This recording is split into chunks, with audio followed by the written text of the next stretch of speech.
Welcome to the cocktail of the day. Today we're going to do something quite simple, but there's a complicated story behind it. So let me get that out of the way first, and then we'll go ahead and make it so we can get to the drinking of it. The drink of the day, of course, is a Boulevardier. Boulevardier is named for a magazine in Paris in the 1920s. Erskine Gwynn, the publisher, came up with this drink and, of course, called it a Boulevardier. What is a Boulevardier? A Boulevardier would be, maybe someone we would call a dandy, someone who strolls along the Paris streets to be seen and to see what's going on.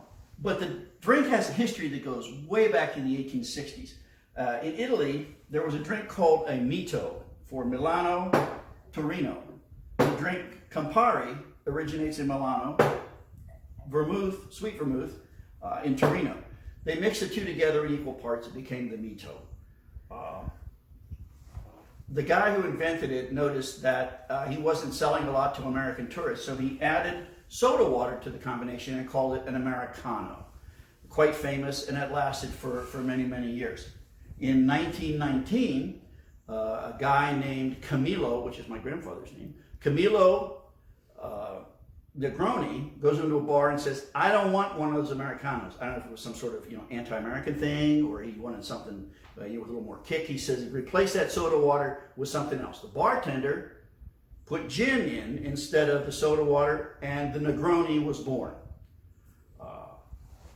And has become quite famous. In 1920, of course, Boulevardier comes up with his drink. He replaces the gin with an American whiskey. Rye whiskey was first. We also see it made with bourbon. I'm going to use Jack Daniels because, one, I have Jack Daniels, and two, I like Jack Daniels. So this is a very simple drink to make. Okay, we're going to start, and once again, back to the Stanley Tucci School of Bartending. Use your hands. What have we been doing for the past 8 weeks now? Washing our hands. My hands are clean. And you can ask my production assistants. Yes, ladies? Yes. Yes? Okay. That I have washed my hands. So I have antiseptic hands right now. So we're going to put this into a beer glass. And we're going to take 1 shot, 1 ounce of Campari. Add that. And then we're going to add a vermouth. I'm using Dolin. It's a French vermouth. I happen to like it better than the Antica. It's a little softer, and I like that in the drink, so we'll take a shot of that. And then we're going to add the bourbon. As I said, I like Jack Daniels, so we're going to put not just equal parts. We're going to put 1.5 in there to give it a little more robustness. So we put that in there, and then we're going to stir this. Once again, there's no fruit juice in here that needs emulsified, so there is no reason to shake this. Stirring it is quite good. So we'll stir this for a while. Now, normally I would stir this for a lot longer, but each of the time we're going to assume that this is now nice and chilled, and this is about where you want it.